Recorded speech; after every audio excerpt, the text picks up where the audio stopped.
বিস্তারিত জানাতে চট্টগ্রামের পোলো গ্রাউন্ড মাঠ থেকে যুক্ত আছেন সহকর্মী সিফাত শাহরিয়ার। সিফাত, তারুণ্য সমাবেশে যোগ দিয়ে তরুণরা কি বলছেন বিস্তারিত জানাবেন আমাদের।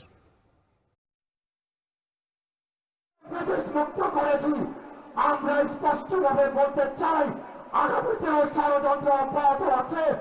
এবং আগামীতে যে নির্বাচন হবে সেই নির্বাচনকে কেন্দ্র করে ইতিমধ্যে তারুণ্যের যে সমাবেশ সেটি আনুষ্ঠানিকভাবে শুরু হয়ে গেছে। আমরা যেটি দেখছি, যেহেতু বিএনপির অঙ্গ সহযোগী সংগঠন ছাত্রদল, স্বেচ্ছাসেবক দল এবং জাতীয়তাবাদী যুব দল এই আয়োজন করেছে, সেক্ষেত্রে ইতিমধ্যে এখানে সব অঙ্গ সংগঠন উপস্থিত হয়েছে। আপনাকে দেখাতে চাই পুরো মাঠ জুড়ে এই তিন অঙ্গ সংগঠনের যে নেতাকর্মীরা চট্টগ্রাম বিভাগের সাংগঠনিক বিভাগ চিন্তা করলে কুমিল্লা এবং চট্টগ্রাম এই দুই বিভাগ থেকে যতগুলো জেলা উপজেলা রয়েছে, ইউনিয়ন রয়েছে, সব জায়গা থেকে আমরা দেখেছি তরুণ নেতাকর্মী যারা রয়েছে তারা এখানে এসে উপস্থিত হয়েছেন এবং ইতিমধ্যে কেন্দ্রীয় যে নেতারা তারা কথা বলা শুরু করেছেন। যদিও আজকের এখানকার যে প্রধান অতিথি মির্জা ফখরুল ইসলাম আলমগীর তিনি এখন পর্যন্ত সমাবেশ স্থলে এসে পৌঁছান নাই এবং বিশেষ অতিথি আমির খুরশিদ মাহমুদ চৌধুরী তিনিও মঞ্চে ওঠেন নাই। তবে আমরা যেটি দেখছি,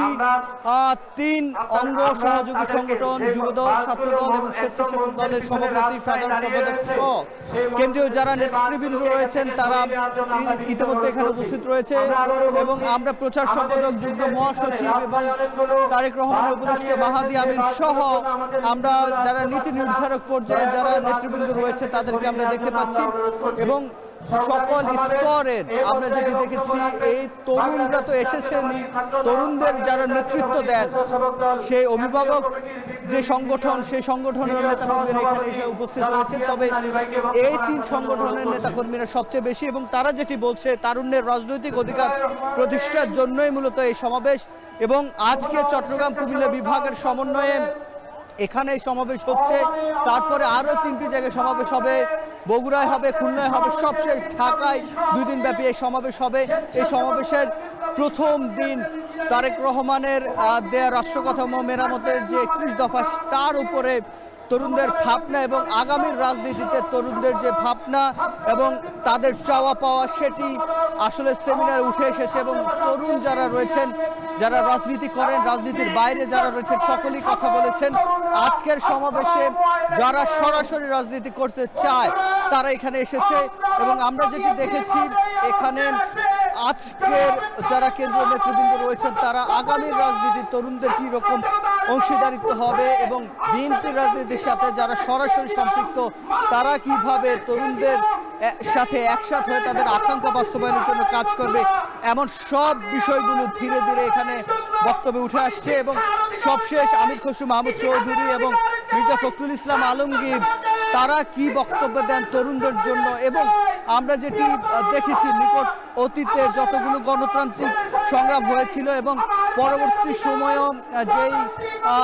অভ্যুত্থান 24 অভ্যুত্থান এবং তারপরে নানা রাজনৈতিক টানা পড়ে নেই এবং গণতান্ত্রিক যখনই কোনো সংকট হয় তখনই কিন্তু আমরা দেখি যে সেখানে তরুণরা অগ্রগামী হয়ে সামনে থেকে নেতৃত্ব দিয়ে সেই সংকট মোকাবেলার জন্য তারা চেষ্টা করেন। আমরা সেটি দেখেছি এবং বিএনপি সেই তরুণদের ভাবনাটাই শুনতে চায় এবং তরুণদের যে ভাবনা সে ভাবনা অনুযায়ী সামনের যে দেশ পরিচালনা সেক্ষেত্রে বিএনপির যে অঙ্গ সংগঠনগুলো রয়েছে জাতীয়তাবাদী ছাত্রদল, যুবদল এবং স্বেচ্ছাসেবক দলের নেতৃবৃন্দরা তরুণদেরকে সাথে নিয়ে সামনের বাংলাদেশ বিনির্মাণের জন্য তারা কাজ করার জন্য যে আকাঙ্ক্ষা সেটি বাস্তবায়নের জন্য আজকে এখানকার কেন্দ্রীয় নেতারা সেই বক্তব্যই দেবেন এবং তাদেরকে সেই রকম দিক নির্দেশনাই দিবেন। তো এই ছিল তন্ময় আমার কাছে চট্টগ্রাম থেকে সবশেষ। বিএনপির আয়োজনে চট্টগ্রামে চলছে তারুণ্য সমাবেশ, এ বিষয়ে বিস্তারিত জানছিলাম সহকর্মী সিফাত শাহরিয়ারের মাধ্যমে।